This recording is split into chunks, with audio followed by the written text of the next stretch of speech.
Hey guys, welcome back to episode 3 on thoughts and opinions.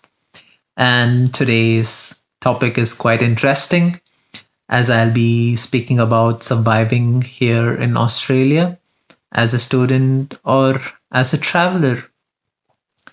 And I've been living here in Australia for 3 years now. And I hope my experiences might help somebody in the future who's coming here for higher studies or for a simple vacation. Here it goes. I hope I can make some sense, and I hope you guys like this video as well. Um, so basically, back in 2017, I received my invite from the Australian National University, which is here in Canberra.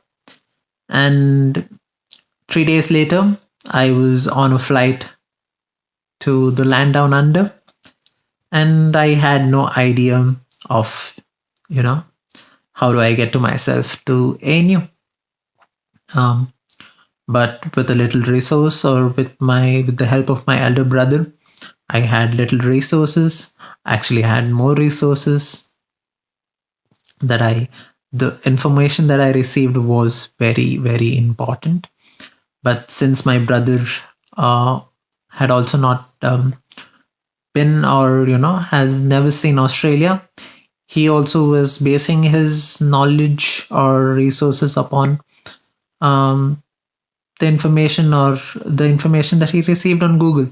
So I had to do some background research on my own as well before I touched down at Sydney. So the flight journey gave me a lot of time to do some background research. And the first tip that I'm going to give you guys as soon as you guys land down here in Australia is go to a local store, local mobile store, which is usually present inside the airport. As soon as you finish your, security check and everything, inside the airport itself, there are some mobile stores. Go get yourself a local SIM card. If it's a dual SIM card, it's better you take uh, uh, probably two providers. Um, and then even before I got to Australia, was since it was a sudden plan, my brother helped me in booking an Airbnb. Well, I think my host was a super host. It is quite pricey to book a room with a superhost, but it's worth the time since the superhost will also give you some idea about the local area that you're going to live in, and he might show you around the area as well.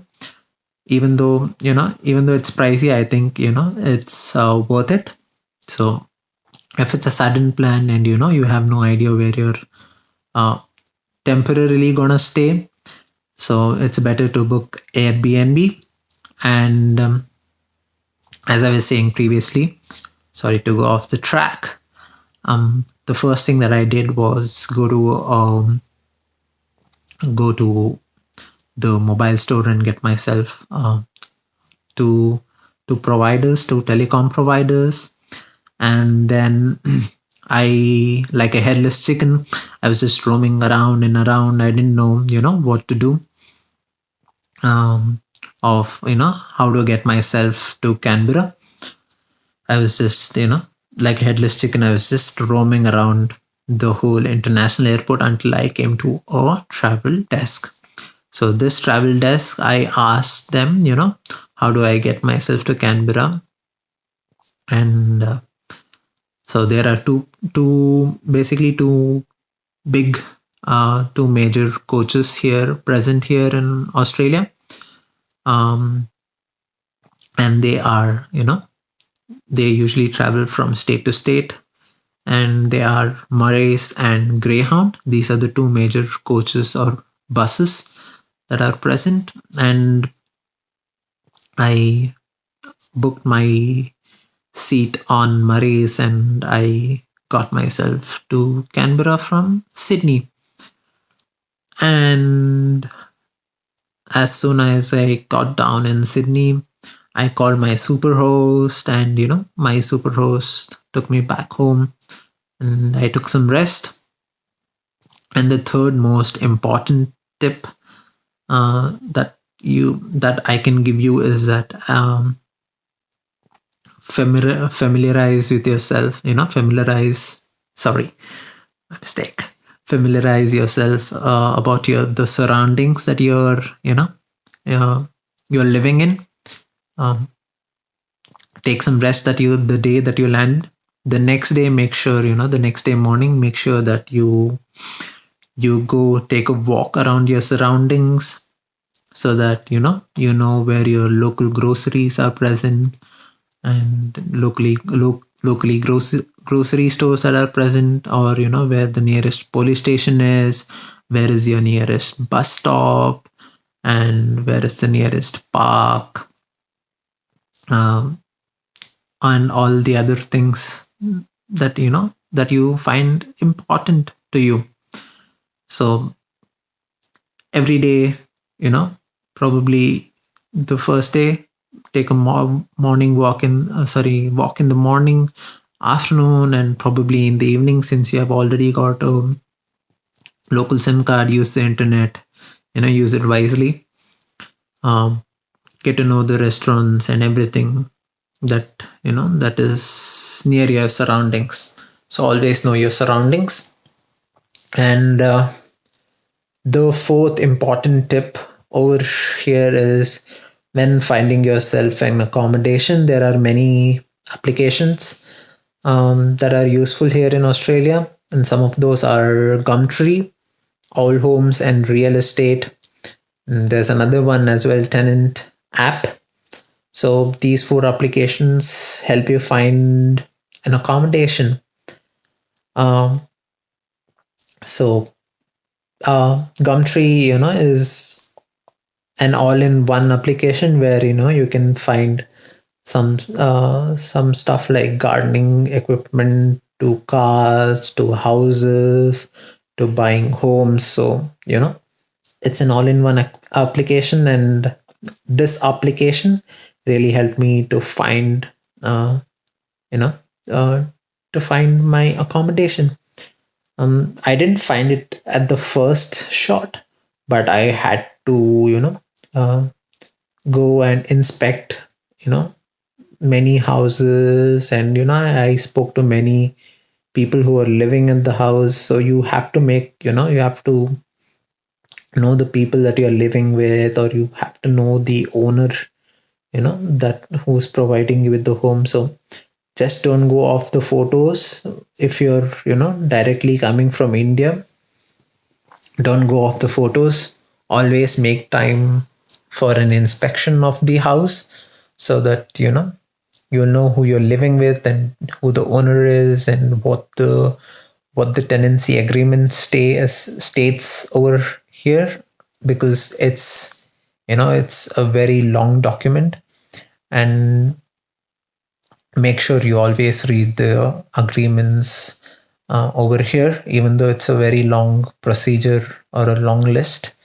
um, it's better to make sure that you go through the whole thing, because if you if you show yourself to be a newcomer to the continent, people uh, people might take advantage of that, and they might scam some money out of you. You're just a scapegoat for them.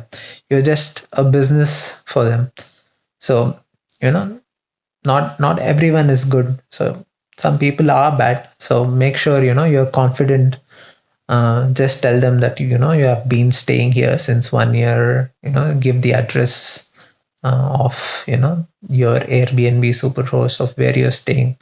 Don't make don't I mean don't show yourself to be a newcomer when you're going to a foreign place. Always be confident. in yourself, and that is very important, and go through all the rules and agreements. Since we are new to a foreign land, you will not know, what is the rules, what are the laws over here. So always be careful of that. And the fifth most important tip is follow traffic rules. It's very, very important over here. Um, and I don't have to say much more than that. If you're getting yourself a bike, or sorry, a bicycle, always make sure you know what you have here on your bicycle here in Australia, since you need to have a bright fluorescent thing while you're wearing your on your vest, a fluorescent vest while you're riding your bicycle. You need to have a torch, you need to have a brake light, and you need to have your helmet on, all your safety gear on while you're riding here in Australia, or you'll be fined on the spot if you're breaking any of the rules over here. So make sure whenever you go to a new land, always make sure you know their laws and regulations, their do's and don'ts. So it's always better to know that. And the fees over here is paid on a semester basis. Um, each university might be different, but I had to pay my fee over here on a semester basis. And what else? While moving in with your housemates, make sure you guys are compatible, so that the the studies also go well, and you don't have a burden at house because of your roommates, and both of them stay breezy enough. What else? And the sixth most important tip that I can give you is always always be on the lookout. you know there are a lot of things happening in and around you, like fests, and um, random works. Sorry, I think the sixth most important point is you have to slog for your rent, since it's a weekly rent, not a monthly rent over here in Australia. You will have to slog for work. Go look for any random work that you can get, because you will need to support yourself always here in Australia, and that is really, really important. Make sure that you find the right job. Even if you want work experience based on the degree that you're doing, make sure you have the right work experience from India as well, and make sure you can apply for the job. But at any point, or any time that you get a chance to work in any department or any place, just take it and slog. um these are some of the I think these are some of the six most important tips that I can give you as soon as you land, but there are a lot more that I can give. And there'll be a second part on this video, and I hope I made some sense. I know I made a few mistakes, but you guys are the best. I know that you'll give me a lot of feedback, and I hope to improve. Um, since this is my third video, by the 10th video, I'll be A plus, or I'll be all good. Anyway, see you guys for the second part on thoughts and opinions on surviving in a foreign land. This is part one. I hope you enjoyed it. Feedback in the comments below, or DM me. Thank you. Bye bye.